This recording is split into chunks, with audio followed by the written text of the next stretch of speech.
Google Pest Control Marketer. Grow your business like never before. Call 770-993-0004. Well, hello, folks. I am Hal Coleman, and I'm here with my ever-present, effervescent, always pleasant sidekick, Mike Stewart, Mr. Online, and we're here to present you with another episode of Pest Control Marketing Live and the Pest Control Marketing Podcast. It's the only live streaming internet TV show in the world totally devoted to helping PCOs and WCOs make the phone ring, make more sales, close more deals, and make more trips to the bank with deposits. Does that sound about right, Mike? Well, that's exactly what it is if you don't do something to work on your business and all you do is work in your business, it's only going to get as good as fate and the good Lord will give you. And sometimes the commands are you gotta move with your feet to make things happen. So we're talking about. I had a salesman one time when I used to work for Arrow Exterminators. There was a guy there named Gerald Ellerby. Now I had gone to work for them. I'd been a regulatory agent in the pest control business for 10 years. And finally, the owner of Arrow Exterminators made me an offer I couldn't refuse. And I left and went to work for him. Had a great 6 years there. Great company, great people. And they had a salesman there at the time who was probably in his 60s maybe or 50s. He seemed like an old guy to me, but looking back, when I was 34 years old. But his name was Gerald Ellerby, and he had retired from Orkin after many years. Used to work with Otto Orkin. And they had 5 guys that were the salespeople for Orkin. I mean, this is like, they're headquartered in Atlanta. They're worldwide now, but these guys were known as the Big Five. The Big Five. Huh? Big Five. And they were the kings of sales at Orkin. And Gerald and I just became fast friends. He knew me from back when I was a regulatory agent, but when I went to work, and Gerald kind of talked like this, and one day I met him coming across the parking lot, and he said, "How's it going, Coleman? How's it going? You doing good? You making money?" I said, "I'm doing all right, Gerald." And he said, "I'm going to tell you something about this business." He said, "You got to keep your feet moving if you want to put a jingle in your pocket." And I never forgot that, and when he said that, of course, that's when everybody carried change in their pockets. Everybody always had change in their pockets because you could buy a lot of things for less than $1. Oh, yeah. 37 cents or 59 cents. So everybody had change in their pocket. And a lot of people, just kind of a nervous habit, would sit around with their hand in their pocket jingling that change, So he said, you want to make money, you got to keep your feet moving if you want to put a jingle in your pocket. Well, what great advice that was, and I've never forgotten it, and I share that quite often. But that was there's so many wisdom sayings, about that, So anyway, that's what you made me think of it, and the thing is, what we do is a lot of people go, well, okay, if I'm supposed to do something, what are some things to do? A lot of people are willing to do stuff, but they don't know what to do. So that's why we do this, because we've learned some things that have worked for others. And when something works for one person, it'll work for everyone. And when it doesn't work well, then, there's an old saying that we used to do in the internet marketing, if it works, keep doing it. If it doesn't, stop. I mean, that's good advice. And what I want to talk about today before we get sidetracked and I lead us or one of us leads the other one down a rabbit hole. Oh, get out of that rabbit hole. Something that's very pertinent. And you and I both have been in the music business for many, many years. You've actually been in the music business longer than I have, because that's the only business you've ever really been in. You never had a job or anything. You just started playing music and making a living when you were a teenager. But both spent time in Nashville. And back in the 80s when I aspired to be a hit songwriter, and I was fortunate enough to have a couple of hit songs. I had one. You had a number one record. You One should number be proud one of it. record. Yeah. A friend of mine called me, said, I was in Hawaii last week in Oahu going down the road, listening to the radio, and there your song came on. Yeah. That's kind of cool, But anyway, I wrote a song, and I was with I had a meeting with a publisher up in Nashville, and I sat down to play this song. You'd go in and give them a cassette, and they'd say, you got a song for me today? Yeah. And they'd take it and they'd turn around and, put it in their cassette machine, and you'd hand them a lyric sheet, and they would open it up, and they'd be sitting there reading the lyrics while they listened to the song. And, then they would give you, unfortunately, they would give you their honest opinion of the song, and it usually was not good, but sometimes it was good. And they heard millions of songs. But anyway, he played this song, and he got about halfway through the song, and he reached around there and he stopped the cassette, and he said, and he had my lyric sheet. He said, what did you mean by this line right here when you said that? And I said, and I don't remember the line. I said, well, I meant so-and-so, probably had something to do with, I don't even remember what it was. But he said, what did you mean by this line? And I said, well, what I meant was, and I told him, he said, well, why didn't you just come out and say that? And I said, well, it's kind of bold. I said, if I said it, I was afraid it might, offend somebody, or might be taken wrong or something. He just kind of kicked back, he said, let me tell you something. He said, I want to ask you a question. He said, what does Willie Nelson, Johnny Cash, Kenny Rogers, and Waylon Jennings all have in common? I know the answer. Well, they're all major stars. I mean, at that time, they were all in the peak of their career. I said, they're all major stars. He said, that's true. But he said something else that helped get them there. I said, well, I know you're going somewhere with this, so tell me. And he said, well, they don't sound like anybody else. He said, when you hear Johnny Cash start to sing a song on the radio, and back then there was no internet, it was radio. He said, when you hear Johnny Cash come on singing a song, or Willie Nelson, you don't think, who is that?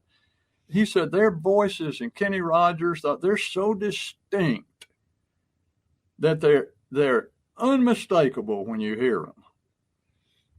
And he said, because of that, because they don't sound like a lot of other people, and they're not middle of the road, and they're so distinct, he said, people either love them or they hate them.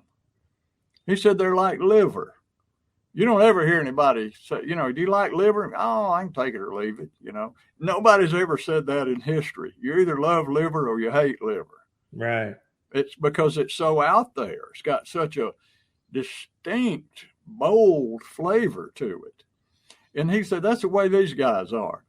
And he said, I'm going to be frank with you. He said, people either love them or hate them. He said, we don't give a damn about the people that hate them.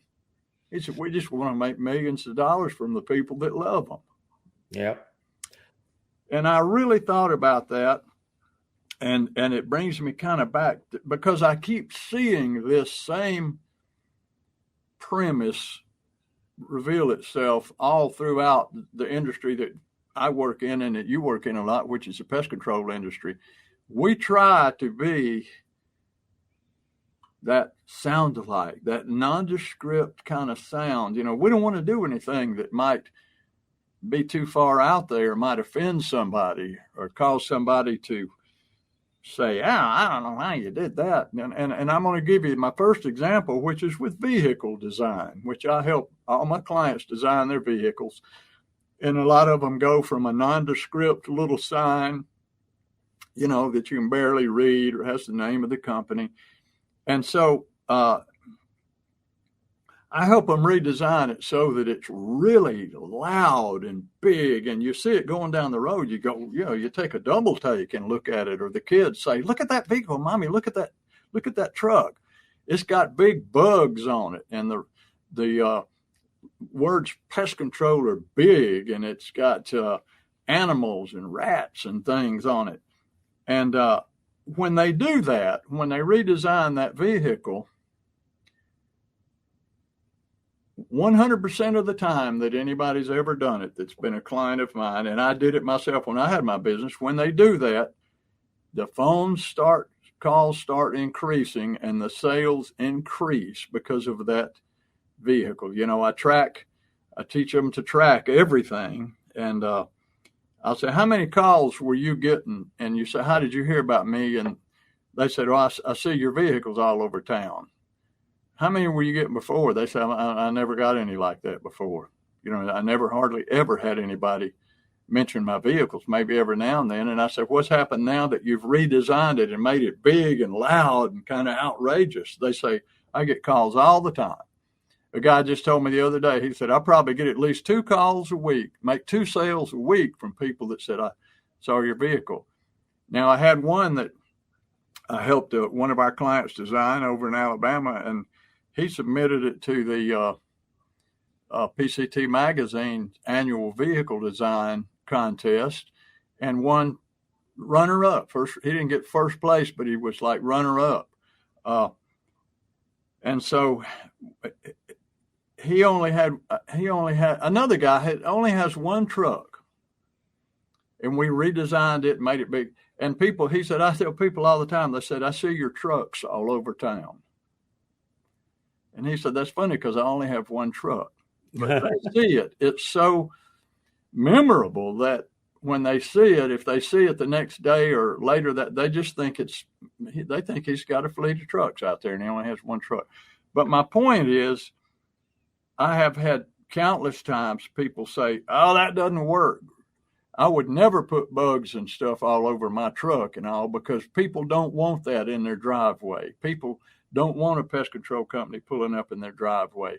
And I'm like, well, I guess I can understand why you think that, because maybe you've been told that. But I can honestly say that of all my clients that have ever redesigned vehicles for, including when I had my pest control business, I put bugs all over mine and rats and never did I have anybody say, don't come to my house with that vehicle. I don't want anybody to see that vehicle in my house. I never had it one single time. And I ask my clients about it because this subject comes up and they say, I've never had anybody tell me not to drive my truck out there. So if somebody does complain about it,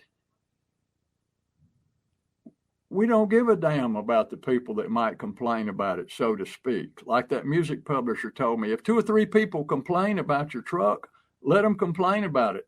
They might not become your customer because you had a truck with bugs on it.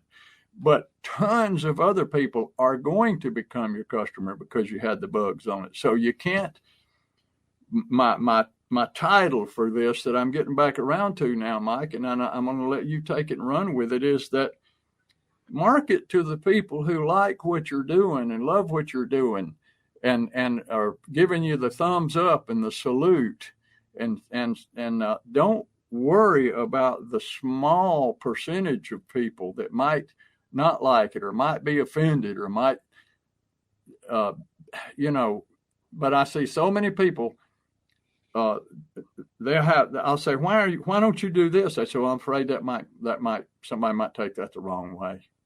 Somebody might be offended by that. So I said, you're missing a great marketing opportunity, a great opportunity to increase your sales and get more customers because you're afraid you might offend somebody.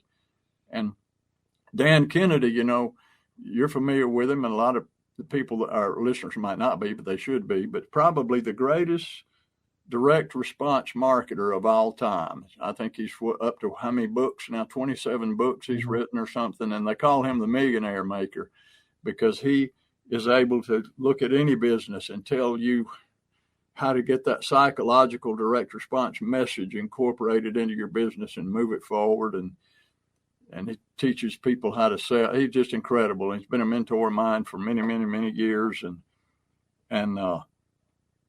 But I heard him say more than once, and it's in his book too, he said, if you haven't offended at least one person by lunchtime every day, you're leaving a heck of a lot of money laying on the table. You're missing a lot of sales. So it's like being bold. And I have a friend who just passed away last year. He was 93 years old. I'd known him. His son and I were roommates in college and friends in high school, still friends. And this guy worked for a large life insurance company. And one year he was the number one salesman in the nation. But he was with them for many years, but he was bold, a bold salesperson, and had tons of friends, and he was a hunter and a fisherman and all, and sold more insurance than just about anybody in the country every year. But because he was bold and aggressive, I guess you could say, there were people that couldn't stand him. There were a few people that couldn't stand him. They said, I can't stand to be in the same room with that guy. Why? Oh, he tried to sell me insurance one time.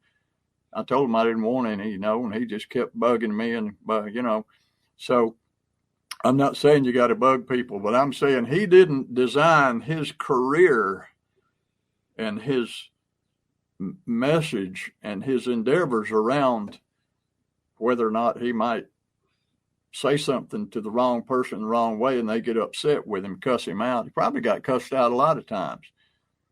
But he lived in a nice house here, had a $2 million house up in the mountains, and lived a lifestyle that a lot of people and tons of friends and family and so you got to quit worrying about the people that woke up this morning saying, what can I be offended by today? Let me go find something to complain about today. Lord, send me forth today. Show me the things that I need to complain about and bitch and moan about. And a lot of people do, Mike, design their marketing and their strategies around those people without even realizing it. They just hold themselves back. They keep their head sucked in like a turtle to keep from sticking it out because they might offend those people. And that's just not, that will hold you back and keep you down and cause you to stay stuck in your career forever. If that's the way in your business, you'll find it harder to grow, slower to grow, and you miss a lot of opportunities by trying to design your marketing around the complainers and the naysayers and the jerks. So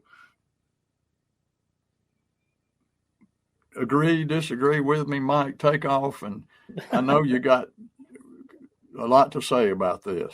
Well, I mean, we've heard it over the years at seminars and at marketing seminars. And one of the things that really resonates with what you're saying today is love me, hate me. There's no money in the middle.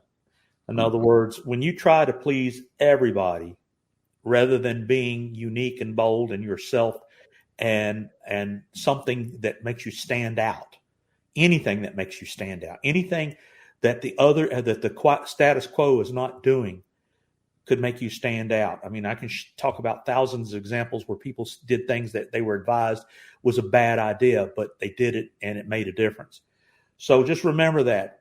Love me, hate me. There is no money in the middle. So that was a famous thing. And then we always used to say, do what you fear. If you expect to be successful, do things you fear. And I actually had a client one time. I said, you need to get in front of a webcam and make content for YouTube and TikTok and all the technologies. You need to be able to talk to, like we're doing right now, talk to the lens of a camera so that you can share your message while you sleep electronically to the world or to your local market. You get to choose. He says, I don't like how I look. I'm embarrassed how I look. I'm scared to do these videos. I think I look like a fool. I'm scared what people will say. He feared it. Well, it's a good thing you and me don't fear that. Well, I don't. I know I scare people. I got the perfect face for radio. Well, and I do too as well, but I don't care because when you're out in the world, you're in front of two television cameras called people's eyes. They see you. unless you're going to be a hermit in a room and never interact with any human being on the planet, people are going to see you no matter what you look like. So do what you fear. I don't know technology. I'm scared of technology. Well, get over it. Get over that fear. So do things that others don't do. When you do what others don't do, then you can, I remember you talked about with especially the example of the bugs on the truck, well, I don't want to do that because that'll offend somebody. Well, you know what? Don't do what everybody else does. You used to call it what, lemonade or Larry Latimer called it lemonade for 50 cents. No, I've called it that. Yeah. Okay. Well, I'll give credit where credit's due. But the point I'm getting at is when you just want to be the status quo and you don't want to do anything and you don't want to try anything that everybody else isn't doing for fear or disbelief. A good mentor of mine, John Reese, who was a millionaire marketer, he said, we don't know what works. So you test it. He said, you try it. If it works, you do more of it. If it doesn't work, you stop. And so you got to ask yourself, what are you doing that everybody else isn't doing? What does your shirts look like? What does your logo look like? What do your business cards look like? What advertising? I tell people now, there's the big three to being known and thought of and top of mind in a market. Big three things. Number one is they call them reputation marketing or Google reviews or Facebook reviews or Yelp reviews, where the people brag about you. They're like testimonials, but they're public forums that people believe in. When they see a bad review on Yelp or Facebook, or especially Google My Business, they see that bad review. It could be a lie, but they believe it. So you have got to maximize those areas with nothing but positive. You got to. Well, I can't get reviews. I hear this all the time. I can't. I ask people for them and they don't do it. Well, keep asking. Well, I just don't want to bother people. That's fear. Get over it. We've got clients that it is a priority every day of their business to get a higher reputation. Number two, content creation. The internet, when the internet came out, and it's really when media came out, content is king. You proved it years ago. Your Yellow Page ad that you spent a lot of money on didn't perform well. And then you redid it, and the expert told you that you're nuts doing this. And you could have been scared and said, well, yeah, nobody's ever done anything like I'm doing. I'll do what you recommend. Thank God you didn't do it because it worked. You tried something that other people weren't. You stood out. You were bold, and that's where the don't be fearful. Don't do what everybody else does. Try things. You can always stop. Don't do anything slanderous or really, to the point where you could have the world turn on you. Yeah, but you don't have to do political or commentary. You're just talking about, exterminating bugs. So do things that others don't do. And like you said, it's when you're willing to do all these things. And then the third thing is advertising. I had a sign company, a friend of mine that was a great networker, and their elevator speech said, "A business with no signs is a sign of no business." Yeah. And so a business that doesn't advertise is the sign of a business that doesn't grow. You've got to pay to get eyes and ears to your marketing message. And of course, you can spend a lot of money and by doing what everybody else does, because then you blend in. But when you do things that other people don't do, you can stand above the crowd and become memorable in your local market. So the big three is reputation marketing, content marketing, and paid marketing. And you've got to do a little bit of it's 1,000 little things tweaked on those three big areas. And if you just want to be lemonade for 50 cents, just like everybody else in the world, you're just you're another number. Don't be another number. Be that person that stands out. And that's all I got to say. As far as Trump said, that's all I got to say about that. Yeah, yeah. And don't be afraid. Don't be afraid to tick somebody off or offend somebody. When you built me my first website, Mike, I'm gonna take you back now 20-something years. It was in the early 90s, so it was going on 30 years ago. You built me my first website for my pest control business. And it was a WordPress site, as I remember, and I could write articles and post. It taught me how to write articles and post them on there. So I started writing articles, and I came up with a little. I just decided to go bold with it one day, and I put this article on my, and over on the sidebar on the left was the titles of all my articles. So when you landed on my homepage, they could see those. And eventually they got archived, but probably the last 5 or 6 articles were always right there visible on the sidebar on the left. So I wrote a little article one day called, the title was Improve Your Sex Life with Quarterly Pest Control Service. Oh, you could offend somebody with that. And the gist of it was that you can't, it really damages your sex life if you have bugs and rats and things in the house, because they're crawling around and your wife or your spouse is going to be upset and in a bad mood all the time. And so if you get rid of all the bugs and everything, now you can bring the romance. So I think my tagline was, so call us today and we'll bring you a bottle of champagne. So there was nothing crude or rude in there or anything. But I'm going to give you 2 examples. One lady, we went out to her house and she asked my technician, said,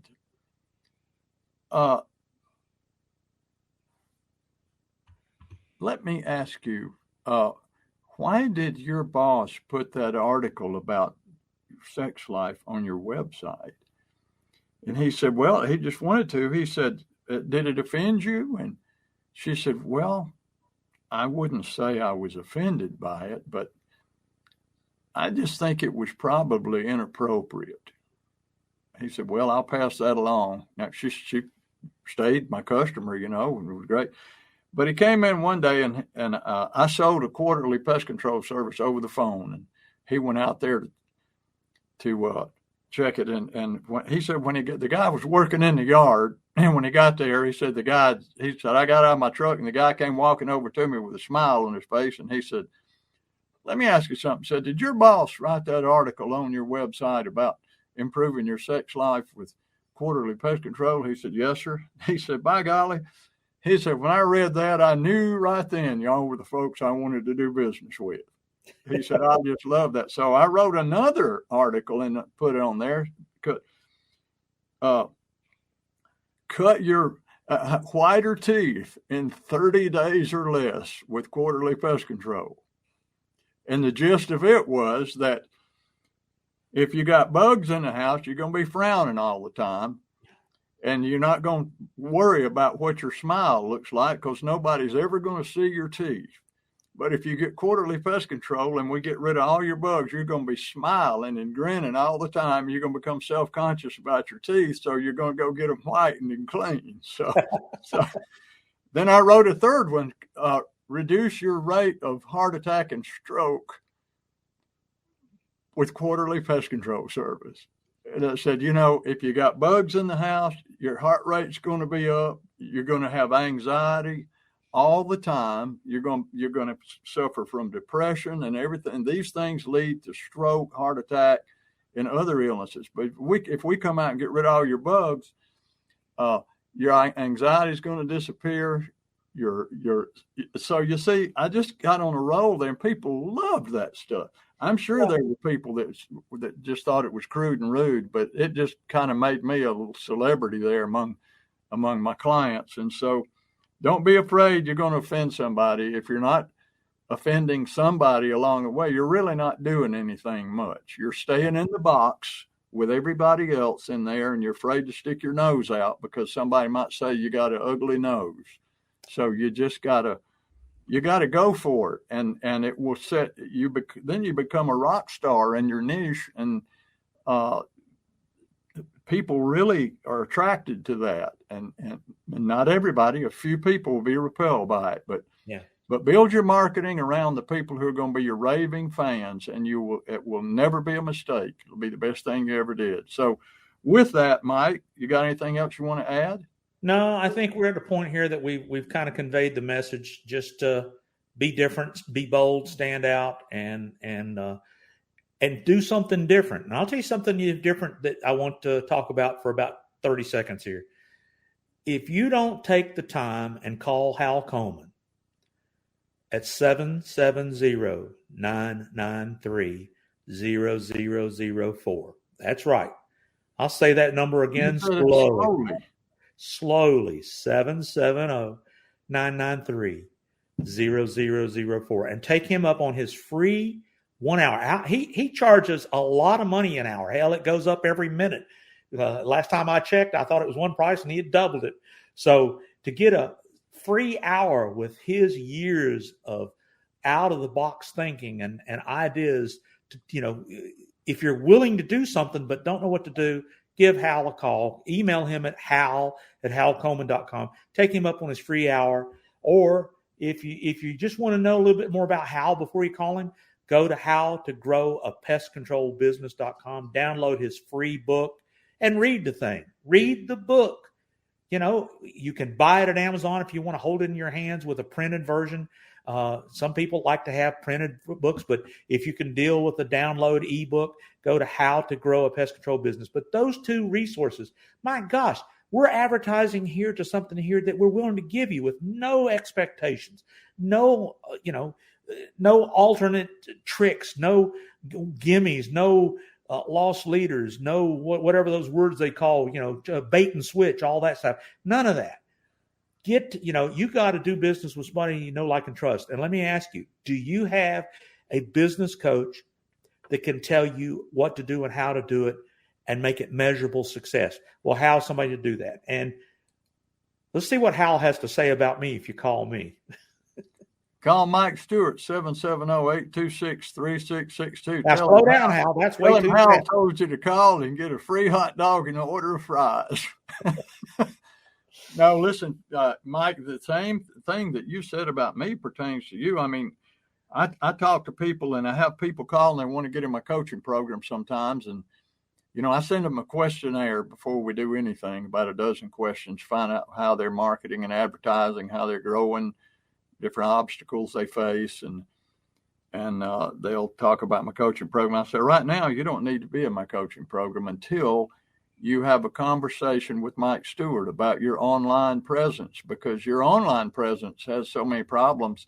I think that may be more important than being in my coaching program right now. But I tell him, he'll talk to you just like I did. It won't cost you a penny. He'll spend time. He'll look at your website. He'll give you some great advice, great insights, and it's not going to cost you anything. And then you can decide whether you want help with it or not. But nobody's going to try to trick you into anything or sell you into a program that we know you wouldn't be happy with. My just like yours, Mike, my entire marketing is, if you go to my website, pestcontrolmarketer.com, and scroll down, you'll see testimonials from dozens and dozens and dozens and dozens of my current and former coaching clients, and read what they have to say. And they all have their phone numbers on there. They agreed to give me their phone numbers. So if you want to call them and talk to them, call them and talk to them. But my entire existence is based on people saying good things about me, how much I helped them. So if I think I can't help you, if I think I can't get a glowing testimonial from you in a few months or in a year, I wouldn't dare take you into my program, because that's just kind of my measuring stick is, can I help this person enough so that they would give me a glowing testimonial and talk about all the things I did for them. And if I think that I can do that, then I'll talk to you about getting in the program. But if I say, no, I can't. And sometimes it's a philosophical difference. You and I are often raving about Think and Grow Rich. And there aren't many huge, ultra successful people in business who haven't stumbled across Think and Grow Rich. I talked to somebody the other day that said they'd probably read it 20 times over the last 30 years. And people credit that book with changing their lives. And so I had a free session with a guy, and we talked, and everything was going good. And he said, I'm a big reader. He said, I love to read. Is there any books you could recommend that I go out and read? And I said, yeah. I said, the first one that comes to mind is Think and Grow Rich by Napoleon Hill. He said, oh, I don't like that book. He said, I disagree with a lot of stuff in that book. He said, a lot of stuff. I said, well, I disagree with some of it. I don't agree with everything anybody says. But he said, no, I come from a different background. I'm not a Napoleon Hill fan at all. And we got off on this, and he just couldn't quit talking. And I thought to myself, well, right there, the very first suggestion I gave this guy, he was all over it and all over me and for recommended and everything else. So I just kind of casually led it away from the coaching discussion and told him to be back in touch with me if he ever had any questions, because he never did. But I'm thinking to myself, I could have probably sold that guy into my coaching business because he needed me. But right there, I thought, man, we're almost in an argument, and he's condemning me for recommending a book that has changed my life. So I said, we have philosophical differences here, and I'm just better just steer him. So I told him to call you. No, I'm just kidding. I did. Yeah, how did this talking about me turn into you? But we help people. That's what we do. We help people. Well, and neither one of us, you or I, would take anybody into our program or even suggest that they spend any money with us unless we knew that we could help them. Well, the thing that we both do, and of course you can call me at 770-826-3662. We give out our phone numbers on this podcast because we want to talk to people. If we're not a good fit, we're not a good fit for everybody. There's a lot of people that don't agree with our philosophies. I've lost I don't want to say I lost customers. I've parted friends with people I didn't think was a good fit. That doesn't mean I don't like these people. I'm just saying that, they got it in their mind. They know what they like. And sometimes what you like is not what you need. I don't like exercise, but I know I need it. So therefore the point being is you either trust that we know what we're doing, you either like what we're doing, or if you don't agree, then we part friends. And it goes back to what this whole podcast was about. Love me, hate me. Yeah. Love me or hate me. That's okay. But I'm looking for the people that and the biggest thing is we have proof that it's worked over and over and over again. So with all that, I think we probably ought to call it a day and do another podcast here soon. I think so, Mike. Thanks for being here as always. And folks, thanks for listening to this episode of Pest Control Marketing Live and the Pest Control Marketing Podcast. See you next time. Hal Coleman has been active in the pest control industry for over 40 years, including owning and operating his own successful pest control business for 18 years. He now devotes his time to helping other PCOs and other WCOs double, triple, and even quadruple their businesses faster than they ever imagined. Be sure to check out his website, pestcontrolmarketer.com. For more information about Hal's coaching program, you can reach him at 770-993-0004 or email him hal@halcoleman.com. Mike Stewart is known as the Internet Audio and Video Guy.